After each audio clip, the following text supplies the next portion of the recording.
क्या आप जानते हैं सोने चांदी के सही लेवल पकड़कर आप अपने निवेश पर मोटा मुनाफा बना सकते हैं। आप अपने हर ट्रेड को बना सकते हैं प्रॉफिटेबल गोल्डन मूव। लेकिन अक्सर निवेशक सही टाइमिंग और सही लेवल मिस करते हैं। इसी पर बात करेंगे पृथ्वी फिनमार्ट के कमोडिटी डायरेक्टर मनोज कुमार जैन से, जो बताएंगे अभी सोना और चांदी का ट्रेड किस दिशा में है, किस लेवल पर खरीदें, कहां पर बुक करें प्रॉफिट। शॉर्ट टर्म ट्रेडर्स और लॉन्ग टर्म इन्वेस्टर के लिए अलग अलग स्ट्रेटजी। मैं हूं कमल शर्मा। मनोज जी, आपका स्वागत है मोलतोल में। नमस्कार कमल जी। जी नमस्कार। मनोज जी, सबसे पहले तो फेड चेयरमैन ने अगली मीटिंग में ब्याज दरों में नरमी बरतने की जो बात कही है, बाजार को क्या दिशा मिल सकती है, जबकि अमेरिकी अर्थव्यवस्था और रूस यूक्रेन जंग के हालात जस के तस बने हुए हैं। कमल जी, सबसे पहले तो आपका धन्यवाद शो में बुलाने के लिए, और आपको और आपके सारे व्यूअर्स को गणेश चतुर्थी की बहुत बहुत शुभकामनाएं। भगवान गणपति का आशीर्वाद सब पे बना रहे, सुख समृद्धि आए, ऐसी हम कामना रखते हैं। जहां तक यूएस फेड चेयरमैन ने जो ब्याज दरों में कटौती का सिग्नल दिया है, अपने गत सप्ताह की जो स्पीच उन्होंने जैक्सन होल सिंपोजियम में दी थी, उसके बाद से यहाँ पे मार्केट में जो ट्रेंड है वो थोड़ा बदलता हुआ नजर आया। और जो एक एक सीमित दायरे में दोनों ही सोना और चांदी ट्रेड कर रहे थे, वहां से हमने एक अच्छी बढ़त सप्ताह के आखिर में दोनों ही मेटल्स में आते हुए देखी। आपने यह भी बिल्कुल सही कहा कि ग्लोबली जो अनिश्चितता है वो अभी भी बरकरार है। यूएस प्रेसिडेंट के भरसक प्रयास के बावजूद रशिया और यूक्रेन के बीच में वॉर अभी भी थमने का नाम नहीं ले रहा है। और हमने देखा है कि कल फिर एक बार यूक्रेन की तरफ से रशिया के ऊपर ड्रोन स्ट्राइक की गई थी, और अभी भी वहां पे एक तनातनी का जो माहौल है दोनों देशों के बीच में बना हुआ है। इसके साथ ही इसराइल और हमास के बीच में भी जो सीज फायर की उम्मीद लगाई जा रही थी, वो भी कमजोर पड़ती हुई नजर आई है, क्योंकि इसराइल वहां लगातार हमलावर है, और वहां पे भी जो है पीस डील को लेकर के अभी कोई संभावनाएं नजर नहीं आती है। एक और नया डेवलपमेंट यह हुआ है कि यूएस ने अपने 3 वॉरशिप को वियतनाम के वहां पे जो है सी में तैनात किया है। तो कहीं ना कहीं वेनेजुएला के वहां पे तैनात किया है, तो यूएस और वेनेजुएला के बीच में भी अब जो तनाव है वो बढ़ता हुआ नजर आ रहा है। इसके साथ ही हम देख रहे हैं कि यूएस प्रेसिडेंट ने भारत पे जो 27 तारीख से एडिशनल 25% टैरिफ लगाने की बात कही थी, उसका एग्जीक्यूटिव ऑर्डर उन्होंने साइन कर दिया है। और 27 तारीख को भारत के ऊपर एक्स्ट्रा 25% टैरिफ भी लागू हो जाएगा। तो ऐसे में अगर हम ग्लोबली देखें तो काफी बड़ी अनिश्चितता का माहौल बना हुआ है। और इसके साथ ही यूएस फेड चेयरमैन ने जो ब्याज दरों में कटौती के संकेत दिए हैं, उससे साफ तौर पर यह लग रहा है कि जो सेफ हेवन बाइंग है सोने और चांदी की, वो आने वाले समय में बरकरार रहेगी, और दोनों ही प्रीशियस मेटल में आगे भी जो पॉजिटिव जो मोमेंटम बना हुआ है वो बरकरार रहेगा। कमल जी। जी, तो मनोज जी, अभी सोना और चांदी में सबसे मजबूत ट्रेंड क्या है? सोने और चांदी में यहाँ पे छोटी अवधि और लंबी अवधि दोनों ही निवेशकों के लिए काफी अपॉर्चुनिटी है बाइंग के लिहाज से देखें तो। अभी सोना हम देख रहे हैं कि इंटरनेशनल मार्केट में $3,400 के स्तर के ऊपर बना हुआ है। तो यहाँ पे डिप्स में 3,400 से $3,390 की रेंज में सोने में छोटी अवधि के जो निवेशक हैं उनको बाई की रणनीति बना करके चलना चाहिए। स्टॉप लॉस वहां पे $3,340 के नीचे का रखना चाहिए, और टारगेट यहाँ पे 3,450 और $3,500 का ऊपर की तरफ रहेगा। इसी को अगर हम एमसीएक्स में ट्रांसलेट करें, जो एमसीएक्स में अक्टूबर गोल्ड का वायदा है, वहां पे अगर हम इसको ट्रांसलेट करें तो 1 लाख से 99,500 की रेंज में सोने के अक्टूबर वायदा में बाय की रणनीति बनाना है।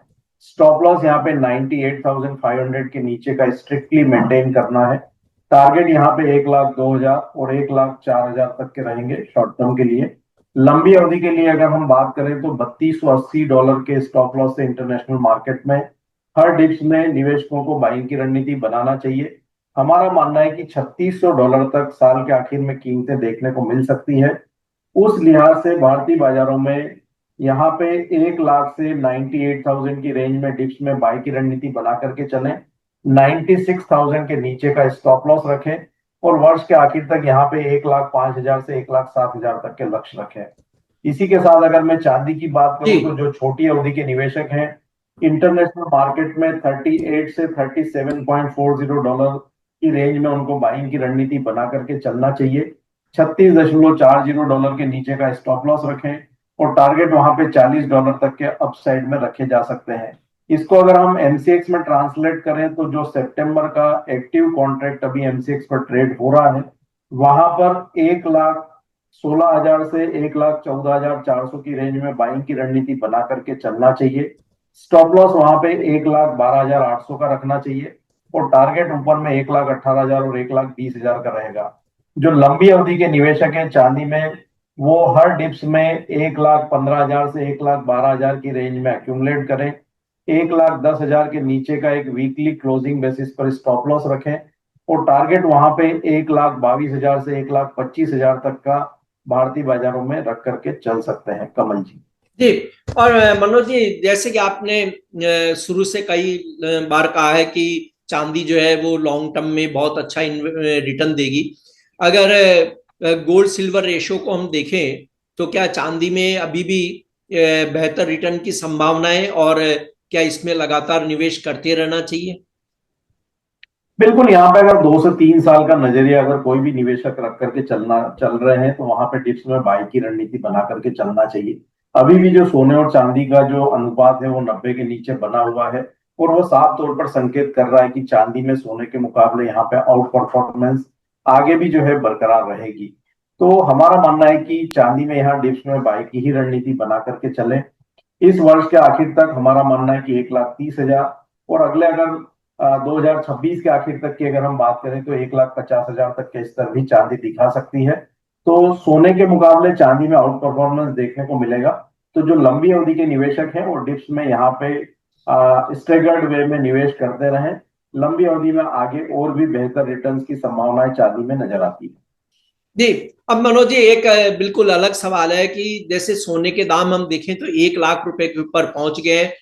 फिर भी काफी लोगों की शिकायत है कि वे घाटे में हैं, क्योंकि उन्होंने हर बढ़त पर शॉर्ट सेल यह सोच करके कर दी कि अब प्राइस ऊपर नहीं चढ़ेंगे।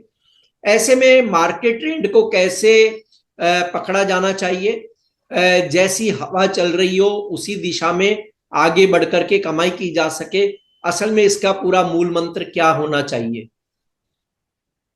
देखिए, सबसे बड़ा मूल मंत्र यहाँ पे कमोडिटी में अगर आपको कोई भी जो है प्रॉफिट की रणनीति तय करनी है तो आपको ट्रेंड को पकड़ना पड़ेगा। और अगर हम सोने और चांदी दोनों के ही अगर अगर ट्रेंड की बात करें तो पिछले 3-4 वर्षों से दोनों ही मेटल का जो ट्रेंड है वो लंबी अवधि के लिए पॉजिटिव बना हुआ है।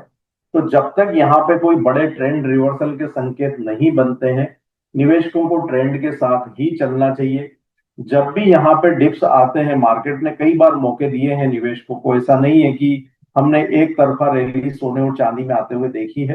कई बार यहाँ पे एक रीजनेबल करेक्शन मार्केट ने दिया है। पिछले सप्ताह ही हम देख रहे थे कि सोना 98,500 तक आता हुआ नजर आया था, वहीं चांदी की कीमतें भी 1,10,000 के स्तर तक आती हुई नजर आई थी। लेकिन जब भी कोई यहाँ पे करेक्शन आता है तो निवेशकों को ये लगता है कि अब यहाँ पे बड़ी गिरावट देखने को मिल सकती है। लेकिन हर बार मार्केट निचले अपने सपोर्ट लेवल को होल्ड करते हुए यहाँ पे हायर टॉप जो है बनाता हुआ नजर आया है। आज भी अगर हम भारतीय बाजारों में बात करें तो चांदी ने नए लाइफ टाइम हाइज जो है वो सितंबर कॉन्ट्रैक्ट में बनाए हैं। तो जब तक लंबी अवधि का जो ट्रेंड पॉजिटिव बना हुआ है, निवेशकों को ट्रेंड के साथ बने रहना चाहिए और यहाँ पे ट्रेंड को फॉलो करें, डिप्स में बाई की रणनीति बना करके चलें। जब भी ट्रेंड रिवर्सल यहाँ पे होगा, चाहे वो सोना हो या चांदी हो, आपके माध्यम से हम समय समय पे निवेशकों को उससे अवगत कराएंगे और फिर उस केस में वहां पे हम साफ तौर पर उनको ये आगाह भी करेंगे कि अब यहाँ पे एक बार बाइंग में पूर्ण रूप से मुनाफा वसूली के संकेत है तो आप वहां पे एग्जिट ले लें।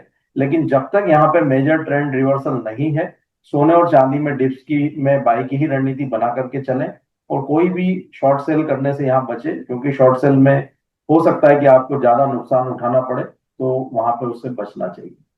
जी, बिल्कुल आपने सही कहा मनोज जी कि जो ट्रेड है वो हमेशा रुझान के साथ करना चाहिए, ट्रेंड के साथ चलना चाहिए। मनोज जी, आपका कोई डिस्क्लेमर? कमल जी, सोने और चांदी के फ्यूचर्स मार्केट में मेरी कोई व्यक्तिगत पोजीशन नहीं है। इसके ईटीएफ में मेरा एसआईपी के रूप में निवेश जरूर रहता है। कोई भी ट्रेडर या निवेशक सोने और चांदी में कोई भी निवेश की रणनीति बना रहे हैं तो अपने वित्तीय सलाहकार की सलाह से ही बनाएं। जी, आपका धन्यवाद, शुक्रिया मनोज जी।